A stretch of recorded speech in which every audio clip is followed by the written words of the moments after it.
When he moved to New York City in 1827, he had no opportunities and no money, like many migrants in the city. He worked on these very waters as a mariner, trying to make a living for himself, struggling to get by. But for a man with his simple job, why was his legacy historic? Because in a city where slavery was crucial to its prosperity, a black man was able to make a name for himself and build one of the most important movements in American history. This is the story of David Ruggles. David Ruggles was born in Norwich, Connecticut in 1810 to David Ruggles Sr., a blacksmith, and Nancy Ruggles, a founder of the Methodist Church in Norwich. Norwich provided Ruggles with an integrated childhood, since in Connecticut, slavery was gradually being abolished, and by the 1810s, only 8% of the black population in Norwich was enslaved. Growing up, Ruggles played with white children, which was extremely contradictory to ideas of race interaction at the time. The idea was that white kids and black kids should be separated in all aspects of life, but in Norwich, at least in his experience, that was not the case. And most likely, he had a very different view of the world, at least America, than what it was really like. And experiences that contradicted this worldview would have shaped and fueled his abolitionism. At 17, he moved to New York City and worked as a mariner for 2 years. The same year he moved to New York was the same year that Samuel Cornish and John Russwurm published the first issue of Freedom's Journal. The journal was created to amplify black voices on issues concerning them, since at the time, only white voices weighed in on issues of race. Although Ruggles was not an abolitionist when the journal was first published, he later became involved with abolitionist publications. The Emancipator, another publication, hired him to sell subscriptions starting in 1833. In 1829, Ruggles opened a grocery store at 1 Cortlandt Street in New York. And that store was hated by many white people. The idea of a black man owning a store would have sent shivers down their spines, and the fact that he was successful was even worse. Even though there was opposition, Ruggles expanded his grocery store into a bookstore in 1834, which, historically, was the first black-owned bookstore and sold anti-slavery publications. The store also provided those who were denied access to the New York Public Library with a place to read and learn. Around this time, Ruggles' writings began to be published in the publications his store sold. But the following year that he opened the bookstore, a mob of angry white people, fed up with the rising number of empowered black voices, stormed through New York City, terrorizing black people, both enslaved and free.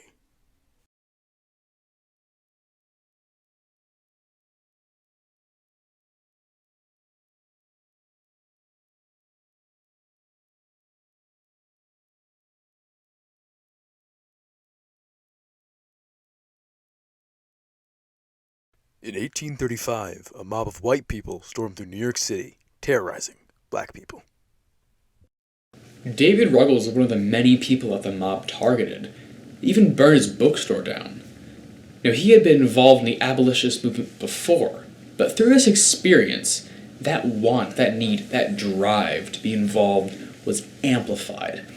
And a few years later, he even opened his own magazine because of this, called the Mirror of Liberty.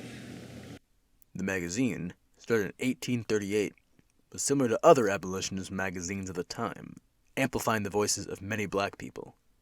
It contained poems and other forms of writing to persuade and educate Americans on the evils of slavery. Our Countrymen in Chains by John J. Whitter. Our fellow countrymen in chains, slaves in a land of light and law, slaves encroached on the very plains where rose the stories of freedom's war. Reading in behalf of the Mirror of Liberty. Pursuant to notice, a large assemblage of ladies and gentlemen convened at the infant schoolroom on Wednesday coming, June 2nd, 1841. Benjamin Whedon was elected chairman, and William C. Nell appointed secretary. Now, the burning down of his bookstore was not the only reason why David Ruggles was motivated to start his magazine. The other was an attempted kidnapping in December of 1836.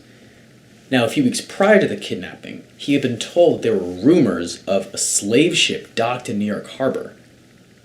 Now, he was beyond infuriated because that was illegal. He went onto the ship multiple times in daylight, and indeed was able to confirm that there were slaves on that ship. Ruggles was able to have the captain arrested, but he was quickly released. The release infuriated black New Yorkers, but the notion the cop was even arrested angered many white people, including a New York police officer. The cop devised a plan for him and slave catchers to seek out and punish Ruggles for speaking out and attempting to stop the processes of slavery. The mob came to his house with weapons and threatened to kick down the door if he didn't let them in. Ruggles did not let them in. Instead, the mob went to obtain a warrant to enter, but once they got there, Ruggles had escaped.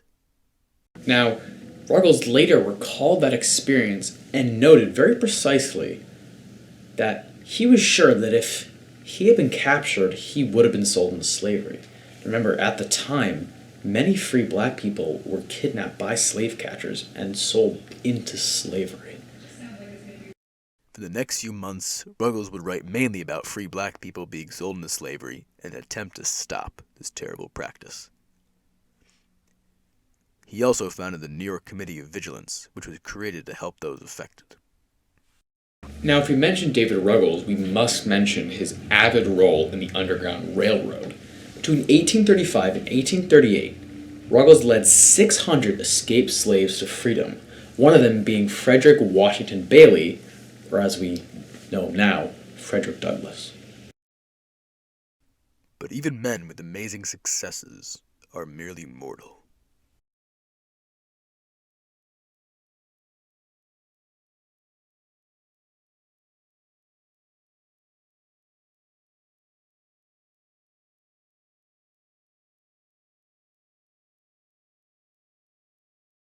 In 1842, David Ruggles became incredibly sick and was nearly blind.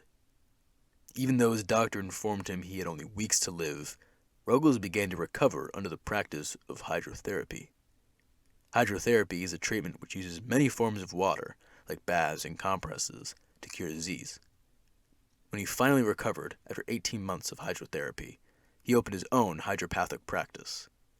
He treated many strange ailments and many important people, including fellow abolitionist William Lloyd Garrison. But sadly, in 1849, at the age of 39, David Ruggles died of inflamed bowels after an ocular disease caused him to be bedridden. Now, even though he died much earlier than he should have, his legacy is beyond extraordinary. To own a grocery store, a bookstore, a magazine, a hydropathic practice is incredible, but to do it as a black man in antebellum America, in a city where slavery was economically essential, while speaking out against it, is beyond incredible. To do it all before the age of 40 is a feat not many can beat.